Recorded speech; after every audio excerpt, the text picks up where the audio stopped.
पर NATO summit में America राष्ट्रपति का बयान है, केमिकल हथियार चलाए तो रूस को हम देंगे जवाब।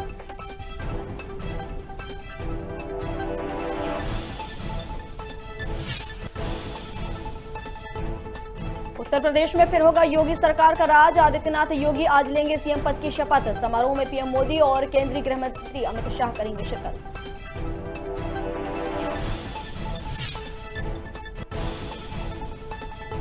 नर्मदापुरम के तवा महोत्सव में एक ही गीत पर थिरकते नजर आए मध्य प्रदेश के कृषि मंत्री, सोशल मीडिया पर वीडियो हुआ वायरल।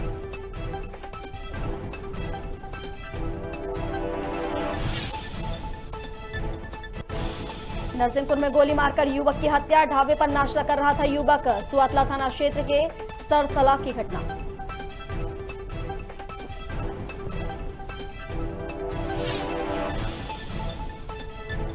और प्रतिपुर शहद इलाके में हुई चोरी और लूट का खुलासा, थाना प्रभारी विनीत तिवारी ने 3 आरोपियों को किया गिरफ्तार, मामले में पूछताछ जारी।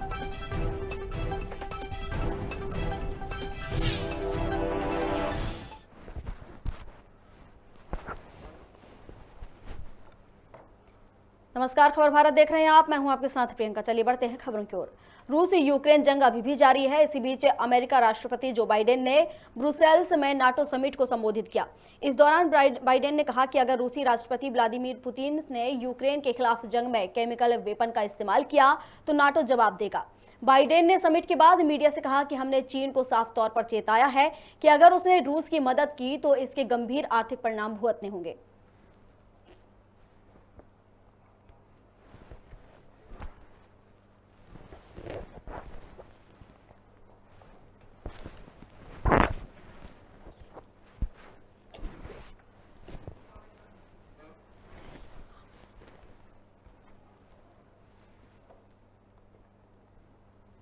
यूपी में एक बार फिर योगी सरकार बनने जा रही है, जिसके मुखिया आदित्यनाथ योगी होंगे, जिनका शपथ ग्रहण समारोह लखनऊ के इनाका स्टेडियम में आज शाम 4 बजे होगा।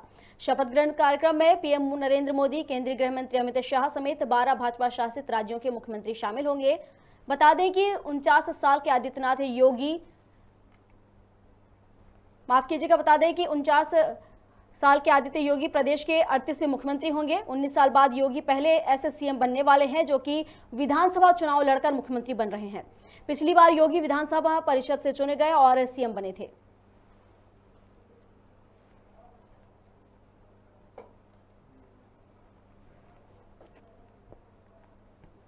और अब अगली खबर की ओर रुख कर लेते हैं, जहां पर नरसिंहपुर के सुआतला थाना अंतर्गत सरसला में ढाबे पर नाश्ता कर रहे युवक की गोली मारकर हत्या कर दी गई।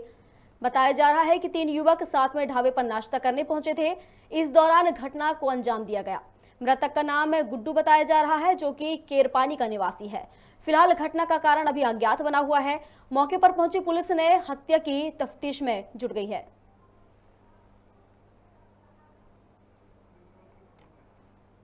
नरसिंहपुर से हम आपको खबर बता रहे हैं, जहां पर नाश्ता करते एक युवक को गोली मार दी गई है, जिससे उसकी मौत हो गई है। नरसिंहपुर के सुआतला थाना अंतर्गत सरसला के ढाबे का ये पूरा घटनाक्रम बताया जा रहा है, जहां पर ढाबे पर नाश्ता कर रहे युवक को गोली मार दी गई, जिससे उसकी हत्या हो गई है।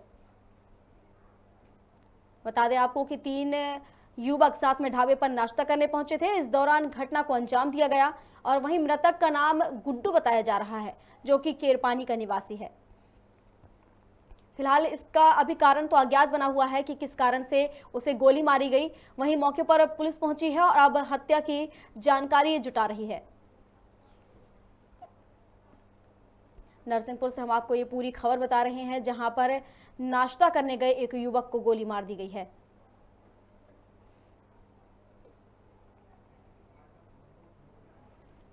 चलिए, इस पर अधिक जानकारी के लिए नरसिंहपुर से मनोज नोरिया हमारे सहयोगी हमारे साथ जुड़ चुके हैं। मनोज, नाश्ता करने गए एक युवक को गोली मार दी गई है, ताजा अपडेट क्या है इसका? जी, मैं बता दूं कि कल की जो पूरी घटना है, जो एक गांव के ही 3 लोग थे, जो कि डीपी लगने का कुछ विवाद प्रथम दृष्टया जो है वो सामने आ रहा है कि गांव में ही कहीं डीपी लगनी थी, उसी से ये विवाद चला था। उससे जो है वो ढाबे पर पहुंचे, वहां पर उन्होंने नाश्ता किया और वहीं पर कुछ कहासुनी हो गई, जिससे एक व्यक्ति ने एक दूसरे व्यक्ति को गोली मार दी और 2 व्यक्ति जो है वो फरार हो गए। ये केर पानी का निवासी बताया जा रहा है, गुड्डू इसका नाम बताया जा रहा है। कहाँ मतलब ये जहां घटना स्थल पे जहां इसको गोली मारी गई वो कितनी दूर है यहाँ से, और क्या कोई रंजिश थी जिसके चलते गोली मारी गई? जी, जो है डीपी जो है बिजली की जो डीपी है उसी का कुछ समय पूर्व से उनका जो है विवाद चला आ रहा था, जिसके के कारण जो है कि कल ये जो जब ये नाश्ता करने के लिए गए और वहां पर जो बैठ के ये बातें करने लगे, बातें करते बातें करते करते इन दोनों में कुछ विवाद हो गया, जिससे कि दो व्यक्तियों ने एक व्यक्ति को गोली मार दी और गोली मारकर वो फरार हो गए। हालांकि पुलिस बता रही कि एक आरोपी को उन्होंने अभी हिरासत में ले लिया है। हालांकि पुलिस ने शिनाख्त कर ली है कि जिस युवक को गोली मारी गई उसका नाम गुड्डू बताया जा रहा है, केरपानी का है। ये सारी शिनाख्त हो चुकी है। उनके परिजनों का क्या कुछ कहना है? क्या आपकी बात हो पाई उनसे? जी, अभी परिजनों से कोई प्रकार का संपर्क नहीं हो पाया है। जी, बहुत शुक्रिया हमारे साथ जुड़ने के लिए।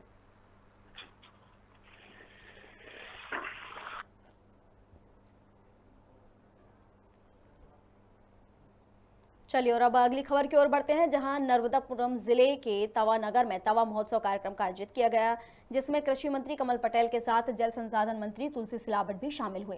कार्यक्रम में कृषि मंत्री कमल पटेल नहर बाबा किसान हुए खुशहाल के गीत पर नाचते नजर आए, जिसका वीडियो सोशल मीडिया पर जमकर वायरल हो रहा है। आपको बता दें कि 2 साल के कार्यकाल में मंत्री पटेल पहली बार ऐसे नाचते नजर आए हैं।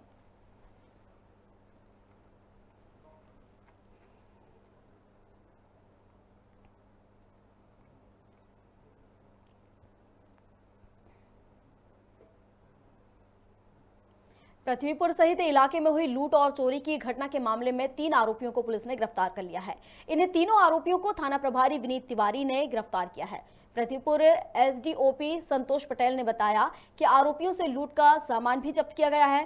पुलिस ने बंटी राजा, राजन बुंदेला और अक्कू बुंदेला को गिरफ्तार कर उनके पास से मंगलसूत्र और लैपटॉप भी बरामद किया है। पिछले जनवरी माह में पृथ्वीपुर में 2 चोरी और 1 लूट हुई थी, और उस समय ठंड का मौसम तो एक वार्ड नंबर 5 में जहाँ से लैपटॉप और कुछ नकदी रुपए चोरी हुए थे। इसके अलावा टहरका रोड से कुछ जेवरात चोरी हुए थे, और फब्बारा चौक से एक महिला का मंगलसूत्र लूटा गया था। उससे कि हम लोगों ने जो सीसीटीवी फुटेज मिले थे उनका पहचान करवाई थी, तो एक संदेह हुआ था कि बंटी राजा जो ललितपुर का है, जिसमें मतलब वो हिस्ट्री सीटर है, उस पर 14 अपराध दर्ज है ललितपुर में। हम लोग उसकी तलाश में थे। लास्ट मंथ शिवपुरी पुलिस ने ब्यावरा में विश्व बैंक परियोजना के तहत शासकीय महाविद्यालय में 25 दिवसीय प्रशिक्षण का आयोजन हुआ, जिसका मुख्य उद्देश्य युवाओं को स्वरोजगार से जोड़ने और आत्मनिर्भर बनाने का है। यह कार्यक्रम 2 भागों में आयोजित हुआ था, जिसमें छात्राओं को हस्तकौशल जुट सामग्री निर्माण किया गया, वहीं छात्रों को इलेक्ट्रीशियन ट्रेंड का प्रशिक्षण भी दिया गया। साथ ही महिला सुरक्षा को विशेष ध्यान में रखते हुए मार्शल आर्ट और कटारी की ट्रेनिंग का भी संपन्न हुई। इस दौरान एसडीएम संजय उपाध्याय ने अपने अनुभव साझा करते हुए कहा कि ईमानदारी से मेहनत करने वालों को सफलता जरूर मिलती है।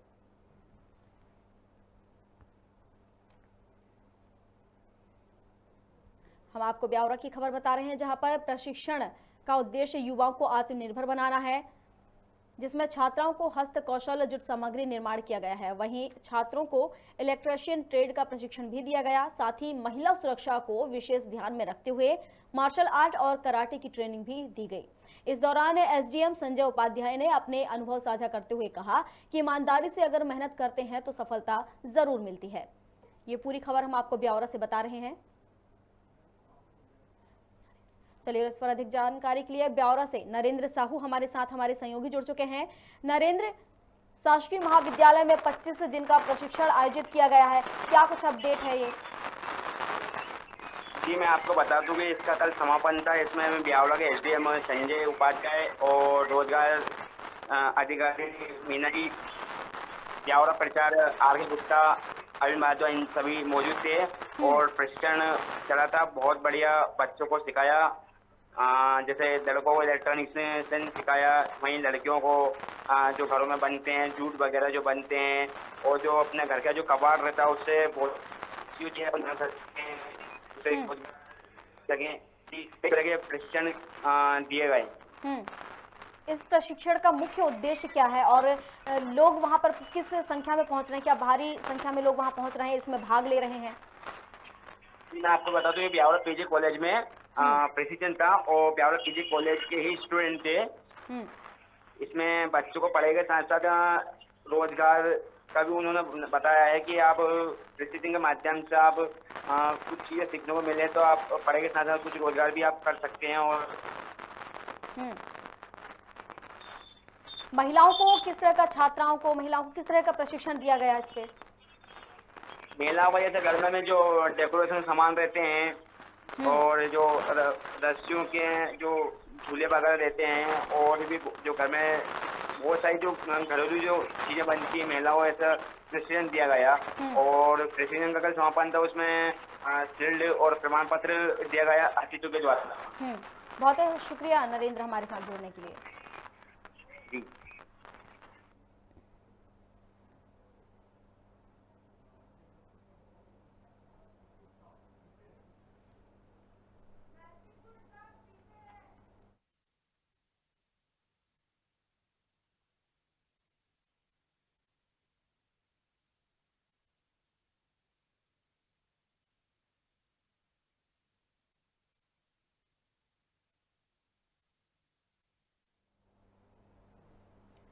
नरसिंहपुर के नजदीक कठोतिया में रेलवे ट्रैक के किनारे 2 युवतियों के शव मिलने से क्षेत्र में सनसनी फैल गई है।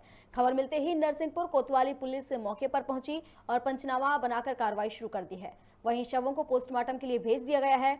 मृतक युवतियों की पहचान उषा राणा और आसमा राणा निवासी के रूप में हुई है, जो उत्तर प्रदेश के मोतीपुर की निवासी थी। दोनों युवतियां बेंगलुरु से अपने घर जाने साकेत एक्सप्रेस ट्रेन से सफर कर रही थी। फिलहाल मामले की जांच अब पुलिस कर रही है।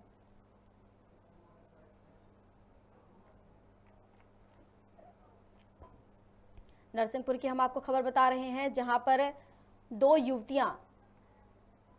युवतियों के शव मिले हैं और शव मिलने से क्षेत्र में सनसनी फैल गई है। आपको बता दें कि नरसिंहपुर के नजदीक कठोतिया में रेलवे ट्रैक के किनारे 2 युवतियों के शव मिले हैं, जिसके चलते पूरे क्षेत्र में सनसनी फैल गई है। जब इस बात की खबर लगी तो नरसिंहपुर कोतवाली पुलिस मौके पर पहुंची और उनका पंचनामा बनाया और उसके बाद कार्रवाई शुरू कर दी है और शवों को पोस्टमार्टम के लिए भेज दिया गया है। मृतक युवतियों की पहचान उषा राणा और आसमा राणा निवासी के रूप में हुई है, जो कि उत्तर प्रदेश के मोतीपुर की निवासी थीं। दोनों युवतियां बेंगलुरु से अपने घर जा रही थीं। और इस पर अधिक जानकारी के लिए मनोज नोरिया हमारे साथ नरसिंहपुर से हमारे सहयोगी जुड़ चुके हैं। मनोज, 2 युवतियों के शव मिले हैं रेलवे ट्रैक के पास। जी मनोज, आपको मेरी आवाज आ रही है? जी, रेलवे ट्रैक के किनारे 2 युवतियों के शव मिले हैं। कहां से थी ये युवतियां, कहां से शव वहां पर पहुंचे, कोई जानकारी? जी, नरसिंहपुर कोतवाली अंतर्गत कठोटिया के पास की ये पूरी जो घटना है, कुछ 2 युवतियां हैं जिनके जो शव हैं रेलवे ट्रैक के पास मिले हुए थे। पुलिस इसकी जो है छानबीन कर रही है कि कारण जो है अभी अज्ञात है कि कारण जो है वो अभी अज्ञात है कि किस कारण से उनकी मौत हुई है। रेल से गिरकर उनकी अगर मौत हुई है कि उनको फेंका गया है या जो भी कुछ घटना, इसकी जांच अभी पुलिस कर रही है। क्या इनकी शिनाख्त हो गई? क्या कुछ नाम बताए जा रहे हैं? कहां से आ रही थी ये? जी, ये बेंगलुरु से आ रही थी। जो इनकी जो शिनाख्त हुई है, एक का नाम उषा राणा बताया जा रहा है, दोनों सगी बहनें थी। और दूसरी के जो सब है, उस जो लड़की है उसका नाम जो आसमा राणा बताया जा रहा है। जी, उनके जो आधार कार्ड और जो दस्तावेज मिले उनके अनुसार। जी, बहुत शुक्रिया हमारे साथ जुड़ने के लिए मनोज।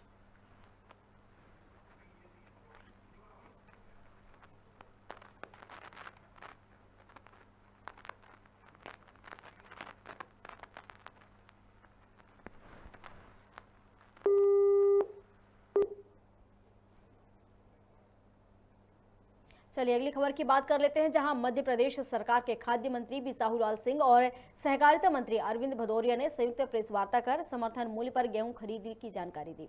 मंत्री बिसाहूलाल सिंह ने बताया कि इंदौर और उज्जैन संभाग में 28 मार्च से 10 मई तक और नर्मदापुरम, जबलपुर, रीवा, शहडोल, सागर, ग्वालियर, भोपाल और चंबल संभाग में 4 अप्रैल से 16 मई खरीदी की जाएगी।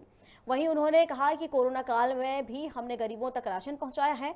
वहीं सहकारिता मंत्री ने कहा कि किसानों के लिए पंजीयन की गई नई व्यवस्था लागू की गई है और गेहूं उपार्जन के लिए 19.81 लाख किसानों को पंजीयन किया गया है। मैट्रिक टन गेहूं का उपार्जन हो सकता है। परंतु इस साल सबसे बड़ी बात यह है कि मार्केट में गेहूं के रेट बहुत अच्छे आ रहे हैं। हमारा जो रेट है, जो हम गेहूं खरीदने का निर्णय लिए हैं, 21 रुपया 40 पैसा प्रति क्विंटल, पर मार्केट में 22 रुपया से भी ज्यादा रेट आ जा रहे हैं। तो ऐसा प्रतीत होता है कि लोग हमारे यहाँ कम गेहूं का उपार्जन हमारे यहाँ कम बेचेंगे, क्योंकि मार्केट में उनको अभी क्या है कि जो कटाई शुरू हुई है, अभी हम 28 मार्च से मालवा कर रहे हैं और 4 अप्रैल से बाकी स्टेट में कर रहे हैं। अभी क्या हुआ कि मुझे लगता है कि अधिकतम 20% किसानों का गेहूं उठा, क्योंकि अभी हम लोग चावल करने लगे, सॉरी धान करने लगे। जो धान के कारण पहले गेहूं जल्दी आता था, अभी जब हम 3 फसल ले रहे हैं, मूंग ले रहे हैं, मूंग के बाद धान पे चले जाएंगे, धान के बाद जब गेहूं करते हैं तो थोड़ा लेट है, 20 से 25 दिन फसल लेट है।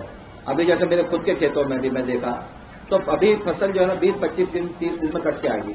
अभी 20% कटा होगा, सब तो जो कटा है फटाफट चले गए, अच्छे महंगे भाव मिल गए। तो इसलिए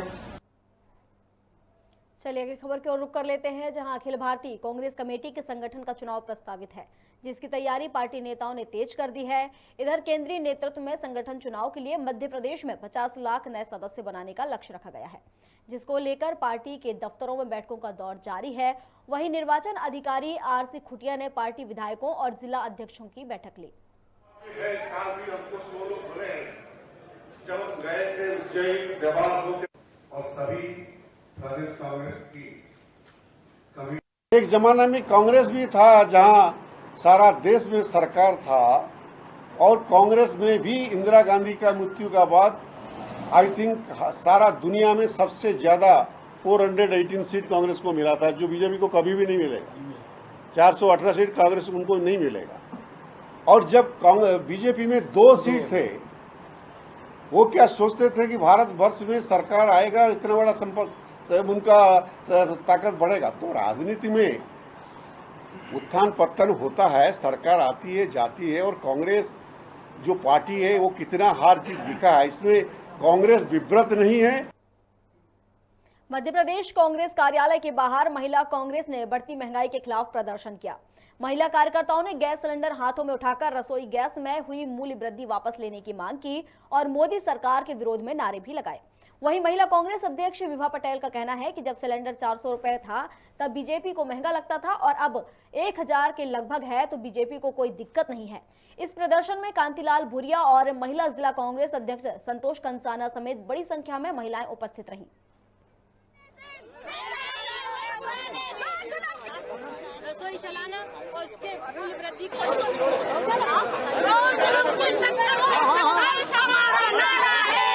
देखिए, लगातार सभी चीजों की कीमतें बढ़ रही हैं, और कल रंगपंचमी के दिन जिस तरह से 50 रुपए बढ़ाकर एकदम से महिलाओं को भारतीय जनता पार्टी ने तोहफा दिया है, ये उसी के खिलाफ प्रदर्शन है।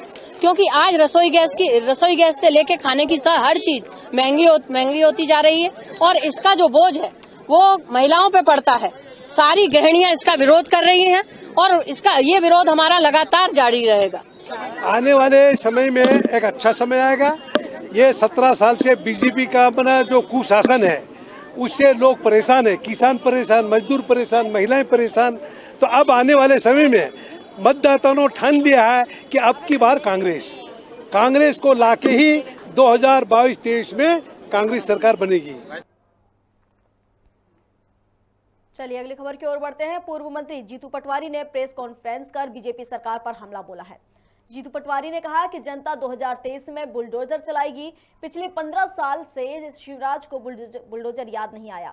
वहीं उन्होंने कहा कि सरकारी माफिया पर बुलडोजर कब चलेगा, और शिवराज सरकार सरकारी माफिया है। उन्होंने ऐसी भी बात कही। बुलडोजर मामा सरकार पर बुलडोजर चलेगा 2023 में, और जनता चलाएगी। और इसलिए चलाएगी कि 2 साल में आपकी उपलब्धियों में शिवराज जी, जैसे सज्जन वर्मा जी ने कहा, सरकार को बचाना सबसे बड़ी उपलब्धि, और शिवराज मुख्यमंत्री बने रहना ये उससे बड़ी उपलब्धि। इसके साथ ही साथ पूरे मध्य प्रदेश में शिवराज सिंह जी की सरकार ने सिर्फ तांडव किया और मध्य प्रदेश की आम जनता को छला।